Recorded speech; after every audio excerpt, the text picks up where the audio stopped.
Hi guys, welcome back to another video. Now, first of all, an apology. A lot of you guys have been having a mention in the comments about lack of rare arms content.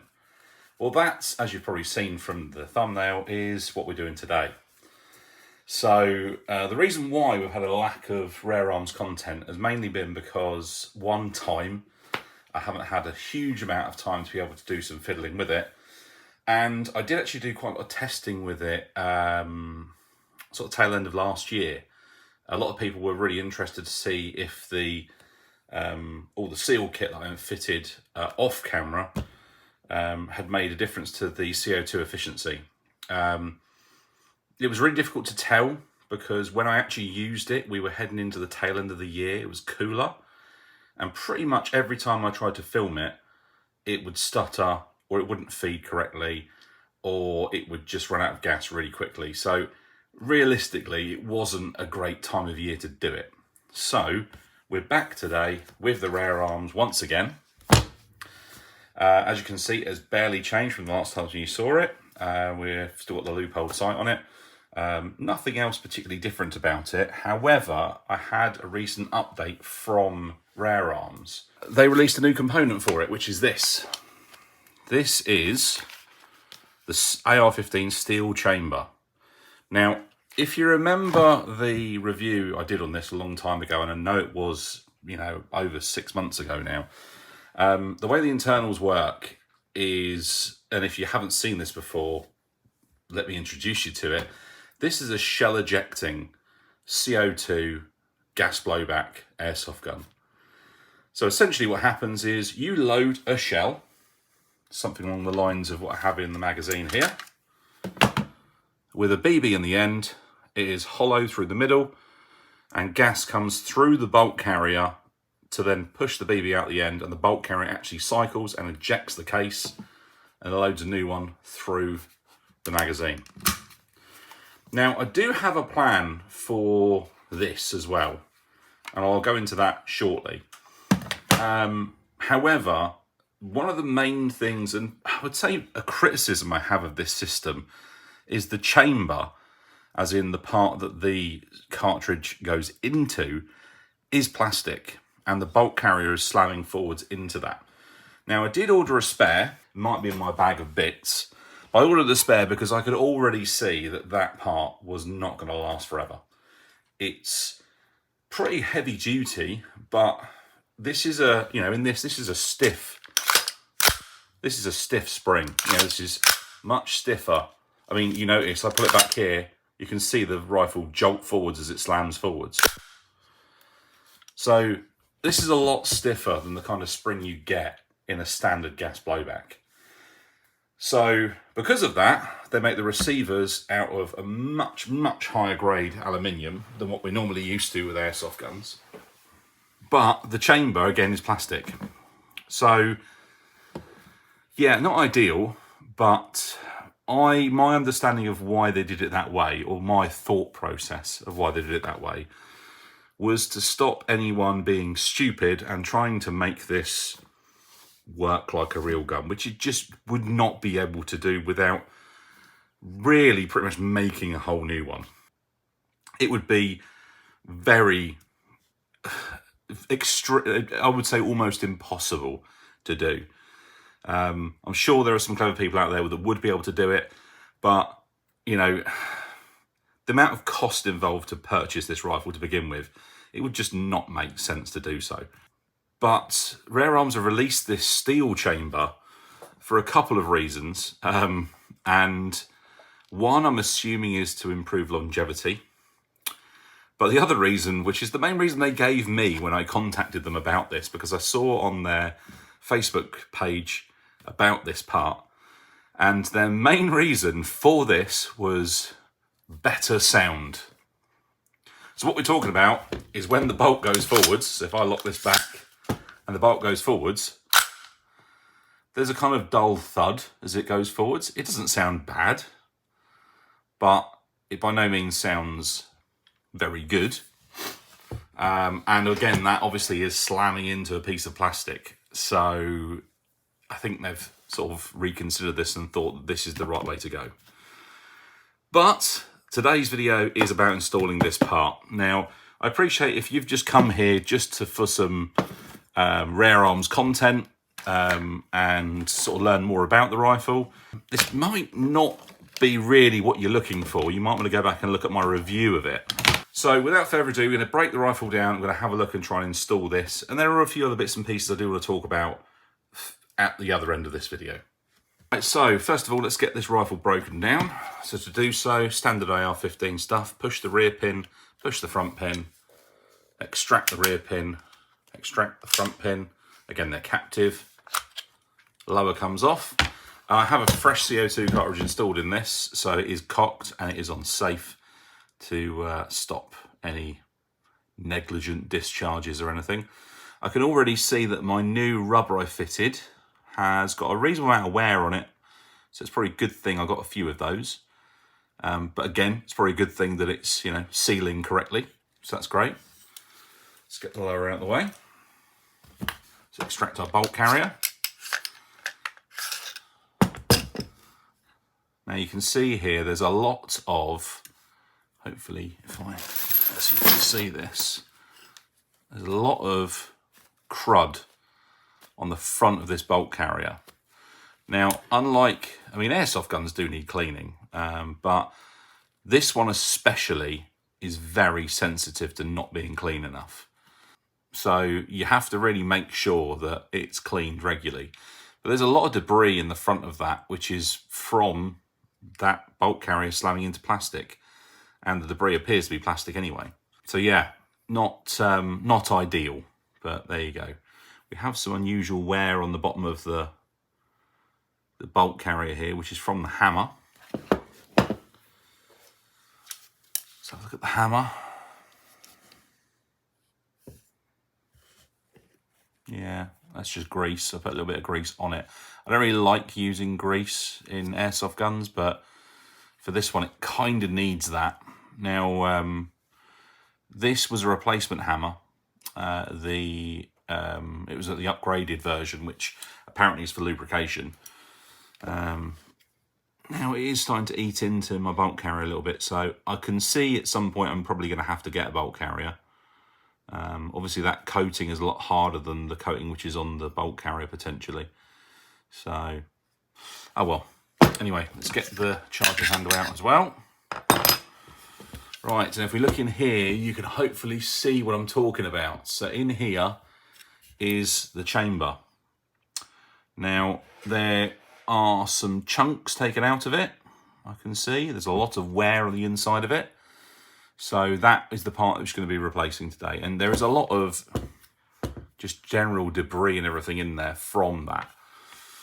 So I'm guessing the first thing I'm going to have to do is take the rail off. So these two Allen keys. Components aren't exactly loose. So normally, they are pretty tight. There we go. Okay, there's our rail off. You can see one of the sort of rare, I think actually alloy parts, not steel parts, is this part of the front here. We can also see our hop wheel on the front here, which again, this is sort of so you can see a bit more about the system itself, because obviously, you know, you guys probably haven't seen that before.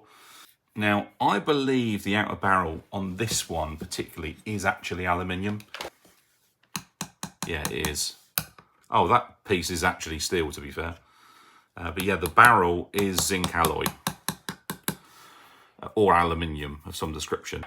I say the barrel is alloy. The gas tube, I think, is stainless steel. But yeah, you have your hop adjustment wheel, which is in the top here. And to adjust the hop, you literally just rotate it around depending on where you need it. I have no idea where the hop is set on this one at the moment. I think there's a little bit of hop on it at the moment. There is actually a lot of debris inside that chamber. So that definitely isn't going to help. It might even be from the hot rubber. We'll have to find out when we get it apart. So the next thing we need to do is to take this apart. Now, this is not an easy job. This nut is done up seriously tight. So I need to get my adjustable on that and try and get that open and get that off. So you probably have to bear with me because I might even need to take it outside and put it in the vise to get it undone because it is very tight. So if you need to know what size that is, you need a 32mm spanner. I might have to knock up a tool or something to be able to get that loose, because having to carry that around if you need to do any kind of work in the field would be ridiculous. But either way, so let's unscrew this. It wasn't ludicrously tight, but it wasn't loose at the same time. So there we go. That's our receiver separated from the barrel. Now, from what I can tell with this part,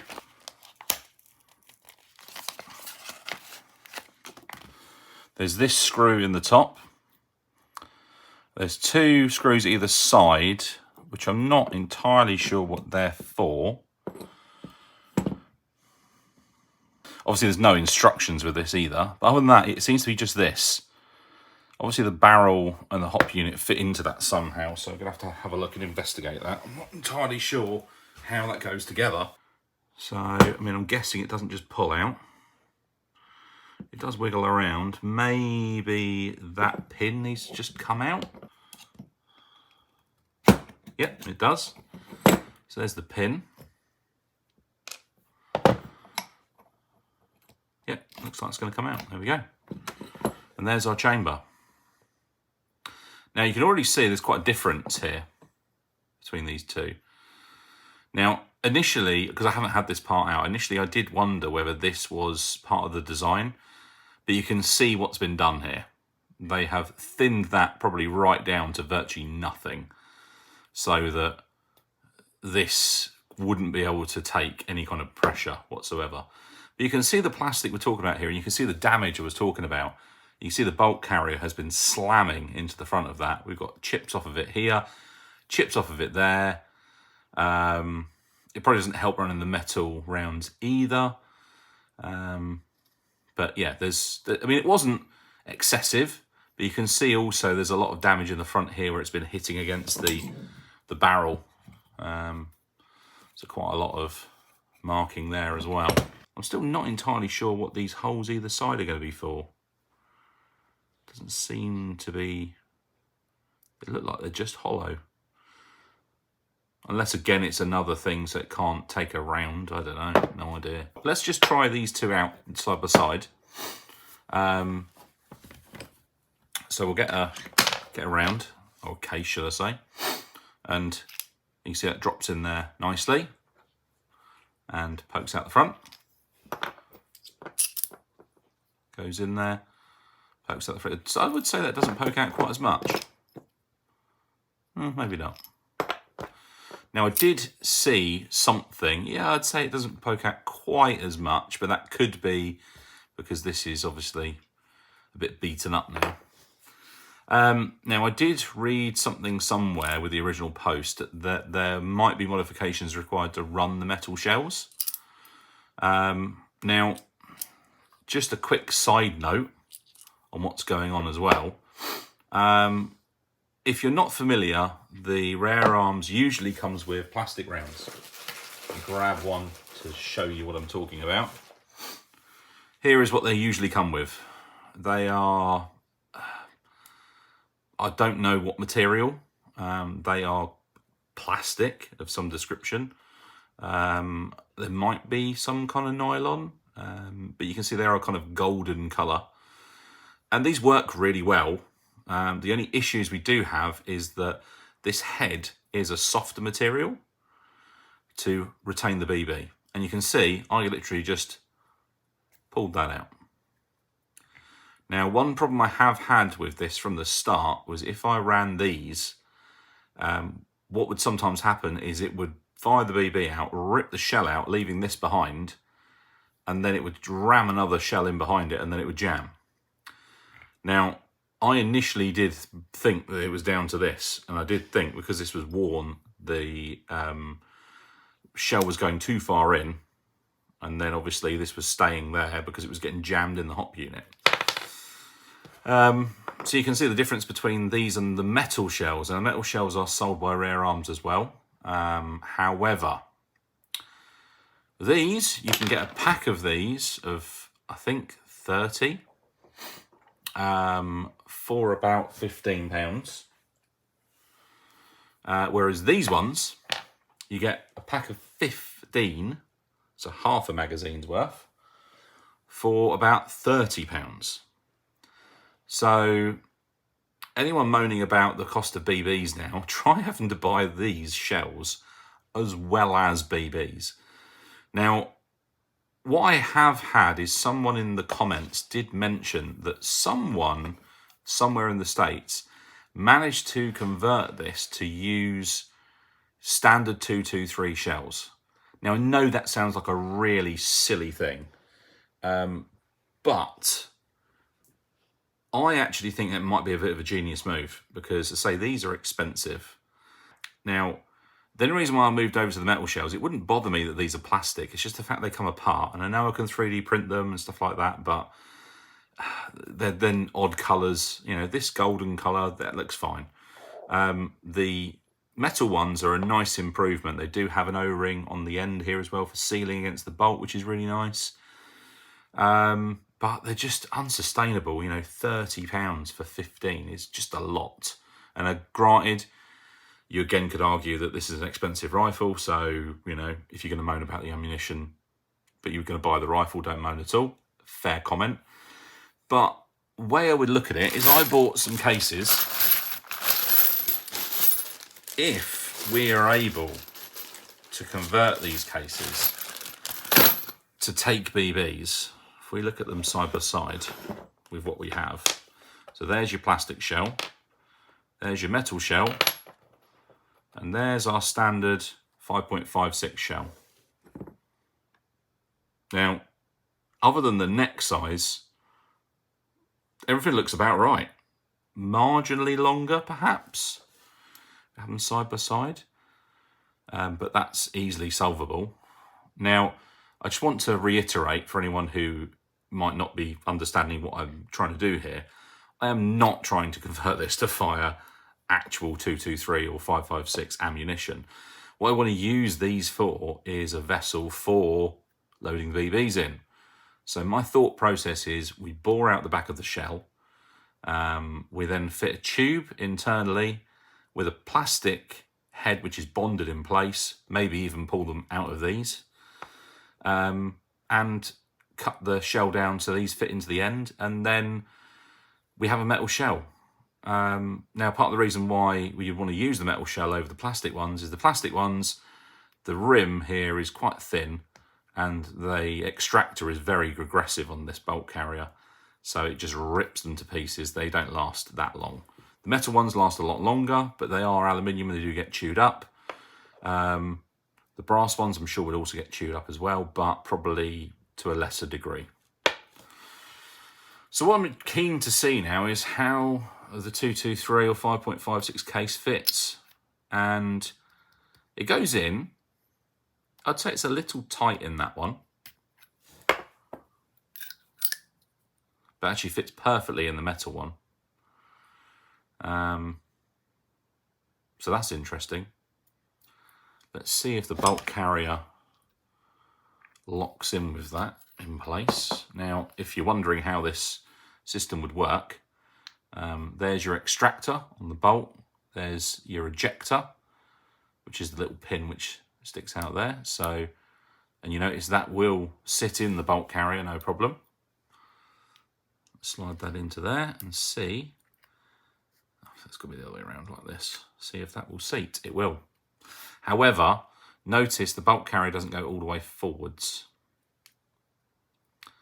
Now that could be more of an issue. Let's just see what it's like with one of the metal shells and see if that's any different.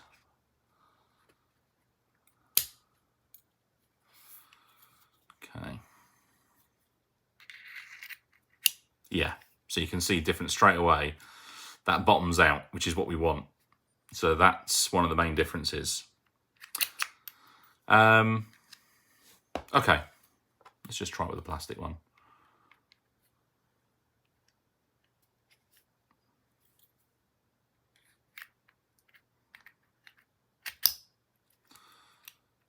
Yeah, that's about the same as the metal. Okay, that's fine. Okay, so anyway, that's the plan. That is not for this video. That is something I'm going to be working on in the background, see if it's doable. I can see that I'm probably going to have to sacrifice the front end of this case and probably look for some way of pressing these in, because I think these are a good idea. They seal the BB in nicely. I just don't want them to come apart, which was obviously part of the reason for using these. Anyway, so that's for another video. That's something that's been going on in the background, and I'll let you know how I get on with that. So let's fit this chamber in now. So there is a screw which obviously locates this. So we're going to have a look at this. Actually, before we do this, let's have a look at our hop unit, because I've not seen how it all works just yet.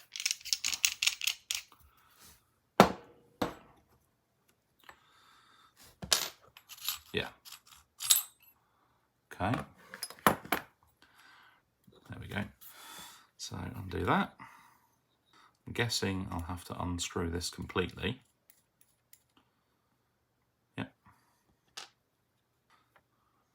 I guess I'll give it a tap, see if it will come out. Straight out. Okay, well there's our barrel,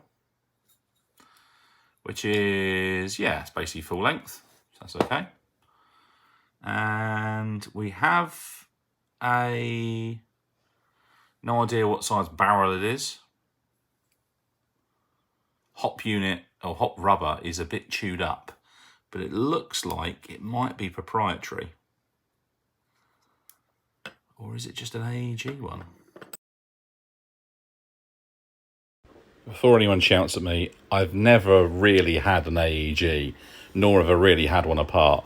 So I don't really know what an AEG hot rubber looks like. I know they look different to the VSR ones we use on gas blowbacks, but the only experience I've got of looking at one of those was when I took the hot rubber out of my GHK G5, which only had for, 2 magazines because the receiver cracked. So I don't really have a lot of experience with it, so I'm not too sure, but I believe it is a proprietary hot rubber. Right, slide that back in. Also, I have no idea what size that inner barrel is. I haven't got a clue. I've not measured it, nor do I really want to. I'm not that bothered, if I'm honest. Put a little bit of hop on it. I don't want to go mad. Well, the chamber looks a lot cleaner now. Chamber, hop unit, hop rubber even. So now we've got to put our chamber in position. Might as well do that before we fit everything else in. So there's a little cutout here, which I'm assuming is what that nub goes into. Yeah, pushes in nice and tight there, which is good.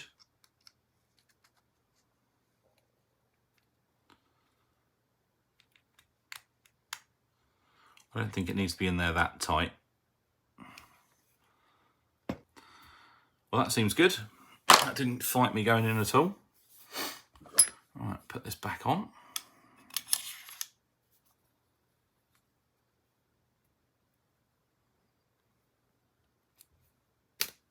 So now I can put this back in the receiver. So there's our steel chamber fitted, which all seems good. Everything seems to line up okay. Let's make sure one of our normal cases will go in. Yep.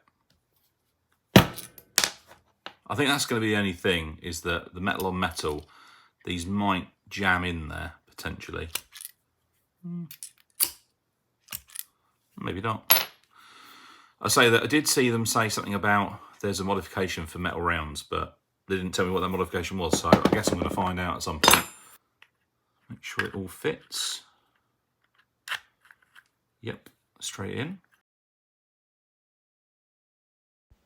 A few of you might have already figured out that I made a pretty stupid error here. I refitted the gas block without actually fitting the barrel nuts onto the barrel first. So here I just have to take it all apart, put the barrel nut back on, and then I can install it into the receiver.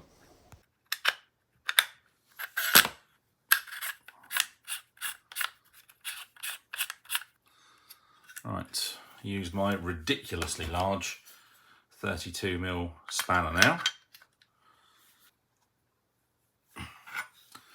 Okay, I've nipped that. Put the charging handle back in. Bolt carrier in. See how that sounds as that goes forwards. No noise. I don't know. Yeah, sounds all right. I can feel a bit of give, which I'm guessing is the nozzle seating, but that is aluminium as well. I think that's the only other issue is this, obviously front end of the nozzle is aluminium as well, so that might wear out faster. Who knows? Right, let's reinstate our rail.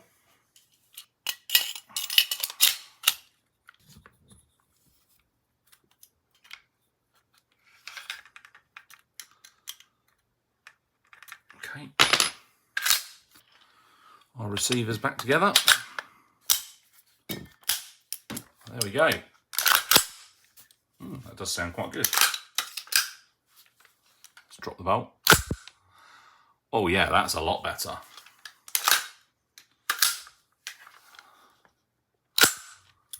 Yes, that does sound good. Let's just dry fire it. Now remember with this, you don't need the magazine. Then as long as you've got a CO2 cartridge in the grip, which I do have, we can dry fire it. Or, that sounds a lot better. Yeah, that's a lot better actually. Let's see how it feeds. I've got, I think, 15 of the metal shells in here. Right, so these are the metal shells this time. Okay. That feed okay. Yeah.